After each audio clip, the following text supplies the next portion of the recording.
So what's up, guys? Hey, we're on our last day. We actually got about 30 minutes left until we got to start heading back to Cleve, Vegas, aka Cleveland, Tennessee, Chattanooga area. But hey, Norm, tell us where we're at real quick so people can know. We're on Lake Placid right now, and those of you that's not familiar with Lake Placid is kind of a I guess you could call it an untypical South Florida lake. We got actually two of them here in Lake Placid. That's deep bowl-shaped lakes that's more known for its recreation, especially during the summertime, than its fishing.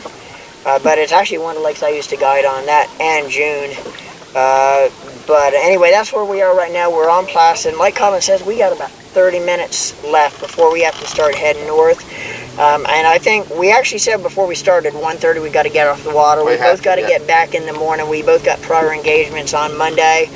But I think we called it about perfect timing because we got some nasty shit looks like it's coming this way. Yeah, if they could see what's that way, they would know what we're talking about. Yeah, a little bit of recap on today, Colin. We started out on Lake June. Yeah. I kind of didn't like what I was looking at. Well, I was looking at a lot of fish, but we couldn't get them to bite. Colin, you actually had one chase about 5-6 pounds, reeling it in off the brush pile to kind of recast, and she chased it almost right out of the water. She grabbed your tail right off. Yeah, never even got to the hook. So the only problem with that is before we started today, I took all the blade baits, everything we could chunk and wind out, and left them in the truck because I didn't think we were going to need them. Anyway, we got off June. We came over to Placid. We started on a brush pile. We had a couple bites. We actually had a couple, you know, nobody likes talking about missed fish. I never talk about missed fish, but we did have a couple really huge opportunities. One was a tank, never seen it. What happened on that one was I actually hooked her, and the hook pulled out on the hook set, and then my line went limp. Immediately, I felt her power down on me again, fighting the fish. All of a sudden it was gone, brought it back. I had scales on my hook. So what that tells me is that when it pulled out, I hooked her in the side, and she just pulled off. So guys, if you can see that, what's that way, you can see what's about to hit us.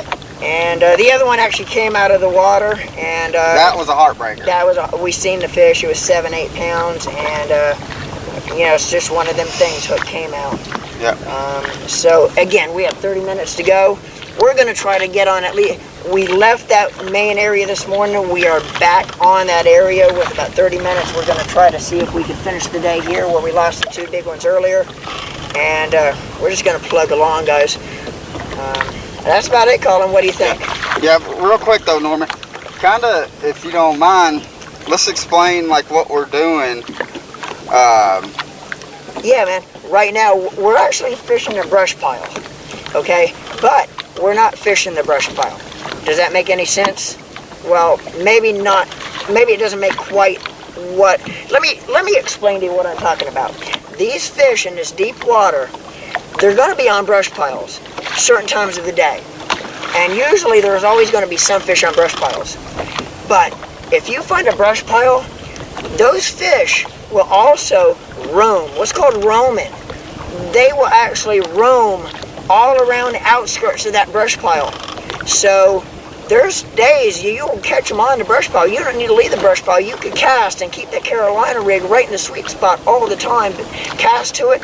But there's days where they just don't want to eat. It's a little bit on the lethargic side. Guys, don't be afraid. If you're fishing a brush pile, take a drift. I like to drift with the wind. I don't like to use a trolling motor. We're in crunch time, so we're doing anything it takes. I have the trolling motor on right now. We're just dragging the Carolina rigs on the bottom. Them fish will roam within 200 yards of the perimeter of that brush pile. And them same fish that you catch 200 yards off the pile roaming, some point during that day, they will be back on the brush pile. They go back and forth. They follow the bait onto the brush pile. The bait leaves the brush pile once they gather up on the brush pile. So they will go back and forth. So guys, if you're struggling fishing brush piles, you see the fish, you're marking fish, you're not getting bit, never be afraid to take a drift around the perimeter. Sometimes I'll go as far as 200-300 yards off around it. And guys, you'll be surprised that you will get big fish to hit your Carolina rig, whether you're casting on the brush pile or whether you're dragging them around the perimeter. So that's just a little bit of advice. Try it, it works. Yeah, and that just doesn't work here on Lake Placid. That's anywhere that you're going to be taking a drift. That's, yeah. That rule right there applies pretty much anywhere that you're going to go. That you're going to fish brush piles. You know, whether it up north, I mean, anywhere you find brush piles, no matter what state you're in, no matter what type of water you're in, you find a brush pile, that same rule applies. Yep. So guys, that we're going to let that be the tip of the day for you.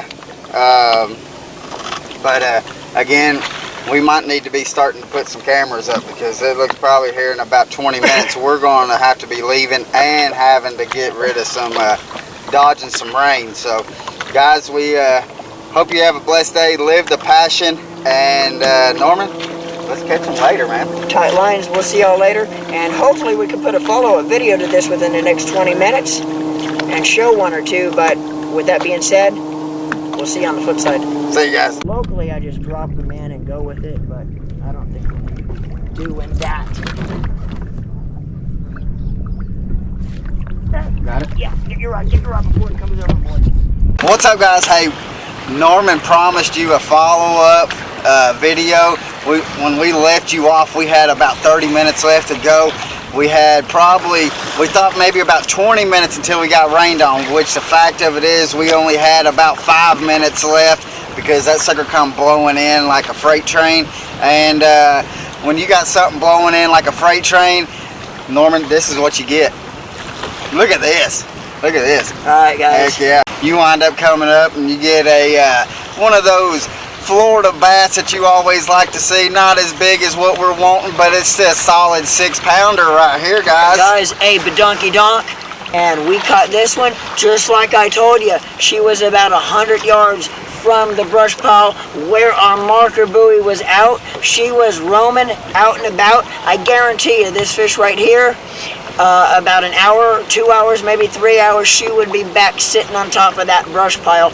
Don't forget, you fishing brush piles, guys, try, if you're struggling to get big, you know they're on it, go roam the perimeter, take drifts, use your trolling motor if you need to.